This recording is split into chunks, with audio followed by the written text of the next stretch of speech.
This is an instructional video on how to install the new Generation 3 awning and vent cap into the Generation 3 kitty tube. We recommend, and for demonstration today, we're going to remove the inside installation before we put the awning in. Simply slide up the retainer on the insulation and remove the wrapper.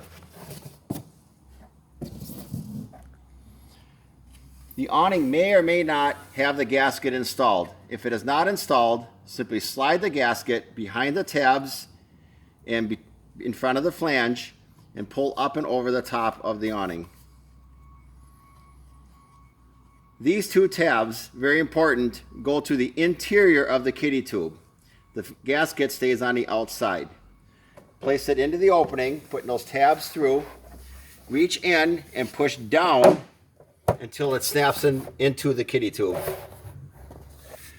The horseshoe retainer will now fit into a groove on the top of the awning. So lifting up slightly to compress the gasket, slide the retainer into the groove until it snaps into place, making sure both sides are seated behind the flange. Once it's in place, it will not come out until released. If you want to use the clear flap door, simply take the flap door and slide the slots over the pegs on the back of the horseshoe retainer. After they're on, slide it down, and very important, make sure this is tucked underneath the horseshoe retainer tab to keep the flap door from working up and off. That will hold it on there. After that is installed, you will note on the front side it's a very tight seal, will not allow any water to seep behind the new awning. You can now reinstall the insulation.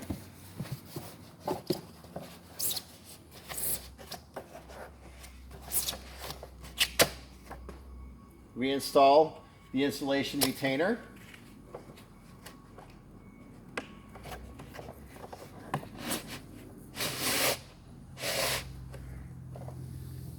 Place the insulation disc back on the top. Put on the lid. You will notice with the Generation 3 kitty tube, there's now a hole in the top. Each Generation 3 kitty tube will come with a new vent cap. And if the gasket is not installed, simply slide it around and onto the vent cap. Put the vent cap into the hole. Push down to seat. It is now installed and won't come on unless it's released from the inside. That is how to install the new Generation 3 awning and vent cap on the Generation 3 kitty tube. Thank you.